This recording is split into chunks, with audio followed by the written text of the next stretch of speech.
So guys, welcome back. Let's continue our session of e-way bill. Now guys यहाँ पे हम लोग rule number 138 की बात करेंगे. 138 यहाँ पे लास्ट में हूँ मैं.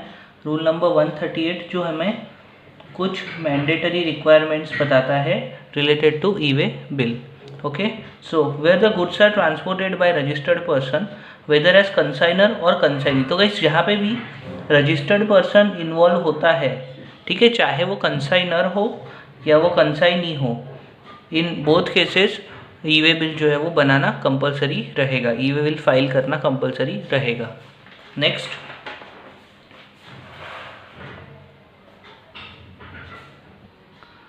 नाउ गाइस, अगर गुड्स जो है वो आप ट्रांसपोर्टर के थ्रू भेज रहे हो लेकिन आप बाय रोड नहीं भेज रहे हो, ठीक है, by any mode other than road, ठीक है, बाय रोड आप नहीं भेज रहे हो, in that case registered person जो है वो पार्ट बी में ट्रांसपोर्टर की डिटेल खुद से फाइल कर सकता है guys. Okay, so that is the second point content in rule number 138.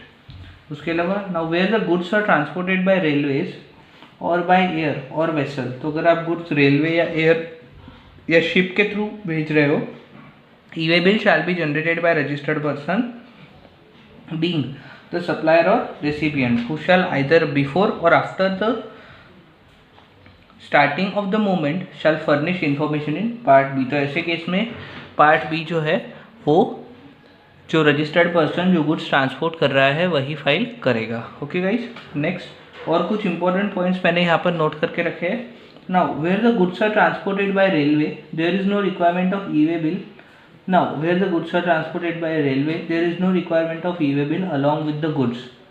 ठीक है, तो गुड्स के साथ ई-वे बिल अटैच करके भेजने की ज़रूरत नहीं है, लेकिन रेलवेज के पास आपको इनवॉइस या डिलीवरी चालान या bill of supply as the case में भी वो आपको गुड्स के साथ अटैच करना होगा. Now the railway shall not deliver goods unless e-way bill is produced at time of delivery. उसके अलावा जीएसटी में एक और रूल बनाया गया है कि ऐसे जो कमर्शियल ट्रांजैक्शन के गुड्स होंगे तो रेलवेज जो है वो गुड्स तभी डिलीवर करेगा जब उसे ई-वे बिल प्रेजेंट किया जाएगा, अदरवाइज गुड्स डिलीवर नहीं किए जाएंगे. द रजिस्टर्ड पर्सन और the transporter may at his option generate और carry e way bill even if the value of consignment is less than 50,000. और एक इम्पॉर्टेंट यहाँ पे पॉइंट ये नोट किया है गाइस कि 50,000 की जो लिमिट है उससे कम के गुड्स है और फिर भी अगर रजिस्टर्ड पर्सन को लगता है for the purpose of record, ठीक है, अपने या फिर अपनी कोई स्पेशल प्रोसीजर्स अपने इंटरनल कंट्रोल्स के लिए अगर उसे लगता है कि मुझे 50,000 से कम की वैल्यू के भी ई-वे बिल बनाने हैं तो वो बना सकते हैं, कोई दिक्कत नहीं है. An unregistered person, unregistered supplier और a transporter may at his option generate e way bill. अब गाइस ऐसे लोग जो अनरजिस्टर्ड है वो भी अपने आप को पोर्टल पे रजिस्टर करके, ठीक है, यहाँ पे अनरजिस्टर्ड से मेरा मतलब है जिनके पास जीएसटी नंबर नहीं है गाइस, ठीक है, वो लोग भी ई-वे बिल जो है वो बना सकते हैं. Now next point, when the goods are supplied by unregistered supplier to registered recipient. ठीक है, यहाँ पे जो बायर है, जो परचेसर है वो रजिस्टर्ड है लेकिन सप्लायर जो अनरजिस्टर्ड है, the movement shall be said to be caused if recipient is known at the time of start of movement of goods. तो गाइस ऐसे केस में मूवमेंट जो है वो किसकी वजह से हुई ये पता होना बहुत ज़रूरी है at the start of goods. ठीक है, मतलब परचेसर कौन है ये पता होना ज़रूरी है ई-वे बिल फाइल करने के लिए. ठीक है, now e way bill is valid for movement of goods by road only when part B is furnished. तो गाइस देखो, पार्ट बी में जहाँ पे व्हीकल की डिटेल्स आती है ना, तो जब गुड्स बाय रोड चाहते हैं तो उसके इसमें ई-वे बिल वैलिड तभी माना जाएगा जब पार्ट बी की इन्फॉर्मेशन फर्निश की जाए, मतलब व्हीकल की इन्फॉर्मेशन जो है वो कंपलसरी है. नाउ अब कुछ ऐसे केसेस गाइस जहाँ पे पार्ट बी फाइल करना मैंडेटरी नहीं है. Okay, now cases where it is not mandatory to furnish details under part B. Now when the goods are transported for a distance up to 50 kilometres. Now guys ऐसे case जहाँ पे आप goods जो है within a range of 50 kilometres transfer कर रहे हो, ठीक है, from place of business of consignor to place of business of transporter. ठीक है गाइस, अभी कैसा होगा देखो, जो कंसाइनर होगा वो अपनी गाड़ी में गुड्स भेजेगा, जो ट्रांसपोर्ट एजेंसी है उसके ऑफिस तक भेजेगा. तो उस केस में अब उतने ट्रांसपोर्ट में भी ये मत बोलना कि सर वो भी तो ट्रांसपोर्ट है, उसमें ई वे बिल क्यों नहीं बनाया। तो वो ट्रांसपोर्ट अगर गाइस 50 किलोमीटर्स के रेडियस के अंदर होगा तो आपको ई वे बिल बनाने की ज़रूरत नहीं है। ओके, उसके अलावा guys place of business of transporter से लेके कंसाइनी के प्लेस ऑफ बिजनेस तक भी अगर जो डिस्टेंस है वो 50 किलोमीटर्स या उससे कम है तो ऐसे केस में ई वे बिल मैंडेटरी नहीं रहेगा। Next, the transfer of goods from one conveyance to another. अब गाइस कभी ऐसा हो सकता है ना किसी रीज़न से कि एक पर्टिकुलर व्हीकल में गुड्स थे, लेकिन जो ट्रांसपोर्ट है उसे कंप्लीट करने के लिए गुड्स को हमें एक व्हीकल से दूसरे व्हीकल में शिफ्ट करने पड़ेंगे। ओके, तो उस केस में क्या करेंगे देखते हैं। कंसाइनर और recipient who has provided information in part A or the transporter shall before such transfer and further movement of goods। तो जब एक गाड़ी से गुड्स को दूसरी गाड़ी में लोड किया जाएगा तो लोड करने के पहले उन्हें क्या करना पड़ेगा, update the details of conveyance in part B. तो वो लोग क्या करेंगे, पार्ट बी में कन्वेंस का जो दूसरी गाड़ी है, ठीक है, जिसमें गुड्स जाने वाले हैं उसका नंबर अपडेट करेंगे ऑन कॉमन पोर्टल। ही में assign E way bill number two another transporter until part B is not updated। ना नेक्स्ट, अब गाइस एक और यहाँ पे कंसेप्ट आता है कंसोलिडेटेड ई वे बिल। ठीक है, देखते हैं हम लोग। Now where multiple consignments are intended to be transported in one conveyance. अब गाइस देखिए, अगर कोई एक ही बहुत बड़ा ट्रक है जिसमें बहुत सारे डिफरेंट सप्लायर्स के कंसाइनमेंट है, हो सकता है ना ऐसा, तो ऐसे केस में ट्रांसपोर्टर क्या करेगा, ट्रांसपोर्टर में indicate serial number of e way bill generated with respect to such consignments on common portal and generate a consolidated e way bill on common portal. क्या करेगा, बहुत सारे देखो गाइस, बहुत सारे सप्लायर्स के गुड्स होंगे, तो जितने सप्लायर्स होंगे उतने लोगों ने ई वे बिल बनाए होंगे। ठीक है, जबकि सबके ई वे बिल में व्हीकल नंबर सेम ही है। ठीक है, किसी एक ही बड़े व्हीकल में गुड्स जा रहे हैं, तो ऐसे केस में जो ट्रांसपोर्टर है वो क्या कर सकता है कि कॉमन पोर्टल पे जाके सारे ई वे बिल के नंबर्स अपडेट करके वो क्या कर सकता है, एक single consolidated e way bill generate कर सकता है उस पर्टिकुलर कन्वेंस के लिए। ठीक है, उसमें क्या रहेगा, it is like a trip sheet and contains the details of the different E way bills having different validity periods. Okay guys, yes. Now use of GST returns, the information used for GST returns। अब ये जो ई way bill में जो data file किया होगा ना, ये आपको GST रिटर्न फाइल करने में हेल्प करेगा। Information furnished in part A of e way bill shall be made available to registered person on common portal to utilise the same for GSTR 1। Okay, तो GSTR 1 में जहाँ पे हम लोग sales की डिटेल फाइल करते हैं, हमारे सप्लाईज की डिटेल फाइल करते हैं, उस के लिए आपको ये डेटा जो है यूज़फुल रहेगा और डिपार्टमेंट भी आपको अपने अकाउंट में वो अवेलेबल करवा के देगा। ठीक है, now cancellation of e way bill.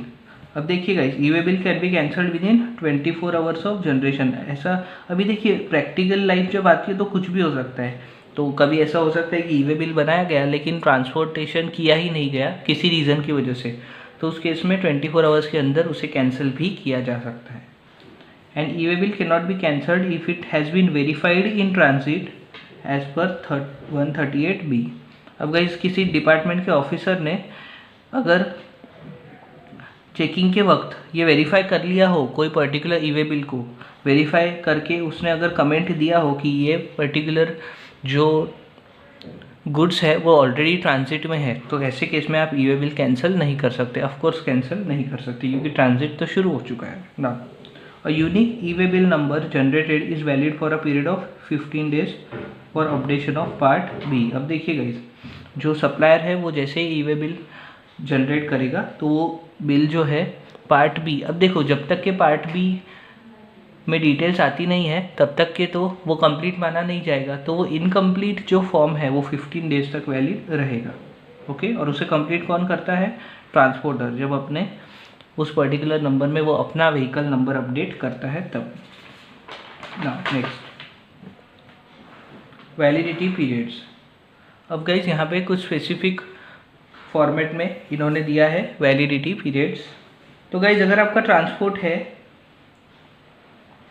Up to 100 kilometres, in that case एक दिन आपका वैलिडिटी रहेगा, except the case of over dimensional cargo. Over dimensional cargo मतलब बहुत ज़्यादा बड़े कार्गोज गाइज।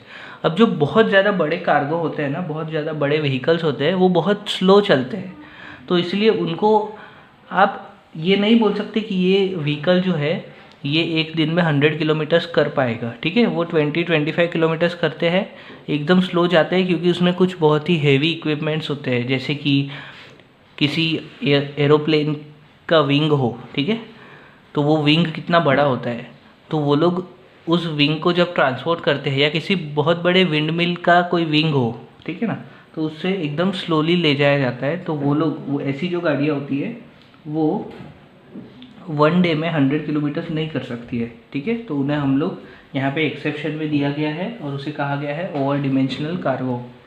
उसके अलावा गाइज, तो गाइज यहाँ पे देखिए अप टू 100 किलोमीटर्स 1 डे, फिर जैसे जैसे आप 100 ऐड होता जाएगा, एक एक दिन ऐड होता जाएगा, for every 100 kilometres thereafter 1 additional day.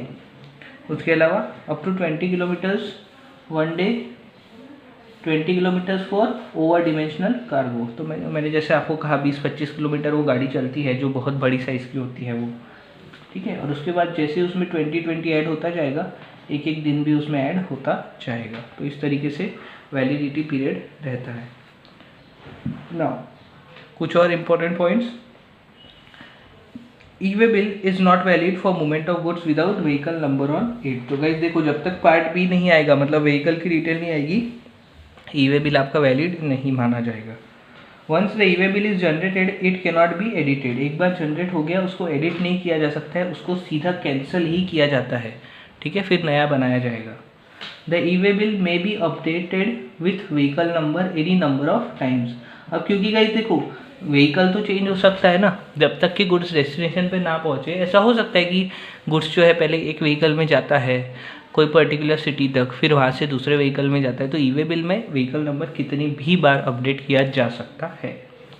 The latest vehicle number should be available on e-way bill and should match with the vehicle carrying it. और यहाँ पे ये बताया गया है कि latest vehicle number e-way bill pay होना चाहिए। उसके अलावा अगर कभी डिपार्टमेंट के कुछ लोग, ठीक है, या फिर पुलिस डिपार्टमेंट चेक करता है, तो जो व्हीकल में गुड्स जा रहे हैं उसी व्हीकल का नंबर ई-वे बिल पे होना चाहिए। Yes, got it guys? Yes. Next, अब कुछ और केसेस बता दूं आपको जहाँ पे ई-वे बिल मैंडेटरी नहीं रहेगा। कुछ स्पेसिफाइड गुड्स है, ठीक है, specified goods as specified by government. उसके अलावा where the goods are being transported in a non motorised vehicle.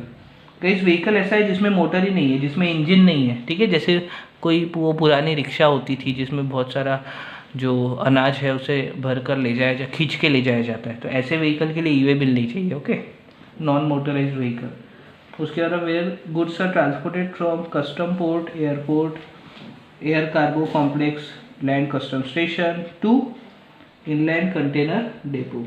ठीक है गाइस, तो गाइस जब गुड्स आते हैं कस्टम पोर्ट पे, तो उस पर उसे स्टोर करने के लिए, उसके ऊपर कस्टम ड्यूटी का कैलकुलेशन करने के लिए, ये सब करने के लिए गुड्स को ICD मतलब इनलैंड कंटेनर डेपो जो यहाँ पे है ना, या फिर कंटेनर फ्रेट स्टेशन, वहाँ पे ले जाया जाता है क्लियरेंस के लिए।